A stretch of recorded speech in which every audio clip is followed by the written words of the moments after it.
Quando Jesus nasceu, não tinha lugar para ele. Estava tudo lotado as hospedagens. Não tinha nenhum hotel, nenhuma pensão, nada para ele.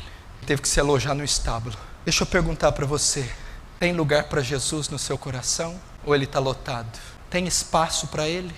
Tem como Jesus nascer no teu coração? Fazer morada? Ou está cheio de compromissos, afazeres, coisas materiais, paixões, romances, atrativos? Será que você não está como os alojamentos de Belém? Cheios? Não tinha espaço para receber. Imagina, Deus estava nascendo, o Salvador, o Criador do universo, e não tinha lugar para ele. Ninguém queria hospedar esse menino. Será que hoje aqui tem lugar para ele no coração? Tem lugar para ele nos seus negócios, na sua casa, nas suas relações? Segundo, quando ele nasceu, Herodes se enfureceu. Herodes queria matá-lo. Herodes rejeitou. Será que não tem alguns aqui que estão rejeitando Jesus? Que não querem Jesus? Será que não tem alguns aqui incrédulos, que repudiam a doutrina de Jesus, que repudiam o Evangelho de Jesus, que se iram com a doutrina de Jesus, que rechaçam, rejeitam o Evangelho de Jesus? Terceiro, os escribas. Eles eram mestres da lei, e pelo estudo deles, eles sabiam que quem nascera ali era Jesus, que estava dentro da data. Eles estudavam as profecias, eles sabiam o que estava escrito em Isaías, Jeremias, Miqueias. Tu, Belém de Judá, Belém de Efrata, visto que a menor das cidades, de ti sairá o Salvador, aquele cujas origens é desde a eternidade. Miqueias 5:2. Eles sabiam, conheciam a verdade, mas não viviam a verdade, não praticavam a verdade. Será que você acredita em Jesus, mas não obedece o que Jesus manda?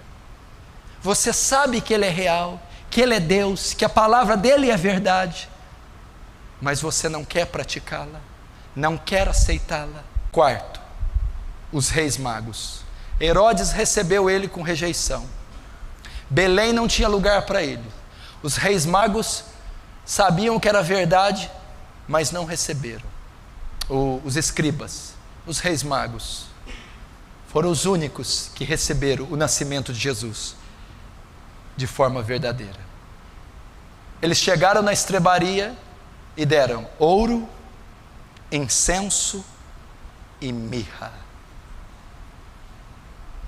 Quem é essa criancinha para receber ouro, incenso e mirra? Filho de um carpinteiro pobre, de uma mulher chamada Maria, num estábulo fedorento com ovelhas, bois. Os reis magos sabiam quem tinha nascido. Ouro, presente dos reis. Aleluia. Quem estava ali numa manjedoura não era o rei Davi, nem o rei Salomão, nem o rei Uzias, nem o rei Josafá, nem o rei Asa, nem o rei Ezequias. Quem estava ali era o rei dos reis e o Senhor dos senhores, guiados pela estrela do Oriente. Eles sabiam, o príncipe da paz, o rei de Israel, o rei dos reis, Ele é quem estava nascendo. Será que o Natal para você é assim? O Natal é a comemoração do rei. O que significa? Você está sujeito à sua lei. Você é um súdito fiel e obediente desse rei. Segundo, ele recebeu mirra. Mirra era um elemento de onde se extrai os perfumes e os óleos. Óleo que ungia profetas. Ele recebeu um presente dos profetas. Jesus era o verdadeiro profeta. Presta atenção, ele era o portador e ele era a própria mensagem. Ele era próprio verbo, a própria palavra, e ele era o profeta. Hebreus capítulo 1, Deus muitas vezes tendo falado pelos seus servos os profetas, hoje nesses últimos tempos nos falou através do seu Filho. Jesus é a palavra final, Jesus é a revelação final, Jesus é o verbo de Deus. Jesus não é só o profeta, não é só o portador da mensagem, Jesus é a própria mensagem. E ali os reis estavam dizendo, esse homem, quando Estevão no seu discurso vai dizer, levantarei dentre vós um profeta, a esse ouvi. 2000 anos depois, 2000 anos atrás, em Jerusalém, nasce esse profeta, nasce o porta-voz de Deus, nasce o mediador de Deus, nasce Jesus. Natal é o nascimento da palavra, da comunicação de Deus, da manifestação de Deus ao homem. Só um mediador entre Deus e os homens, Jesus Cristo, o homem. Terceiro, os reis magos deram a ele incenso. Aleluia. Presente de sacerdote. Qual que era a função do sacerdote? Presta atenção. Mediar o povo. Era o mediador entre Deus e o povo. Qual que era a função do sacerdote?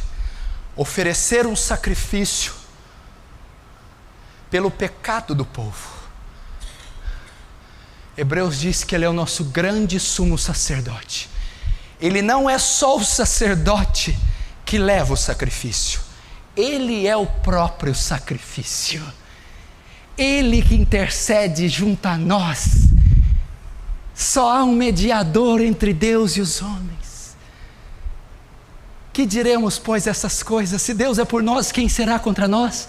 Aquele que nem mesmo o seu próprio Filho poupou, antes entregou por nós, como não nos dará juntamente com ele todas as coisas?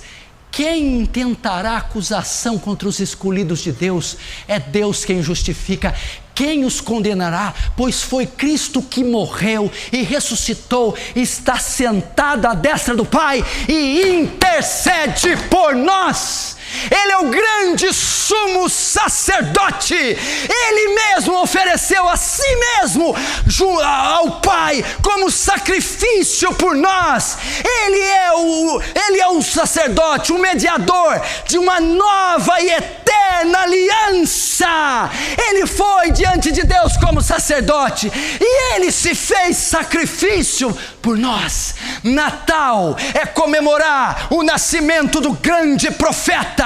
Natal é comemorar a vinda do Rei dos Reis, Senhor dos Senhores. Natal é reverenciar o grande sumo sacerdote da ordem de Melquisedeque, aquele que reconciliou o Deus com o mundo, não imputando o homem as suas transgressões, e foi mediador de uma eterna aliança. Isso é Natal.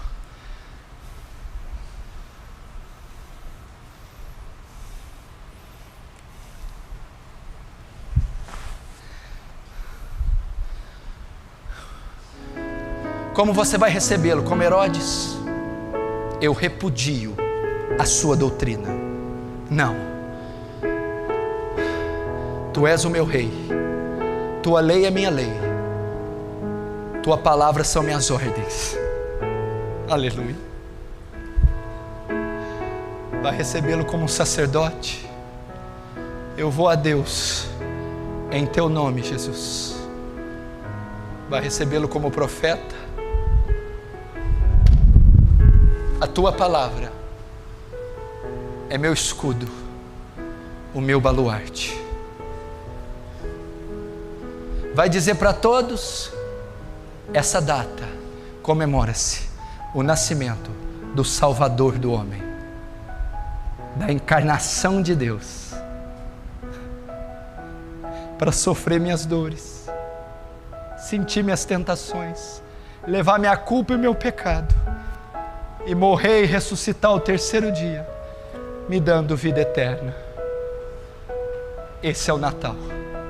Curve a sua cabeça, feche os olhos.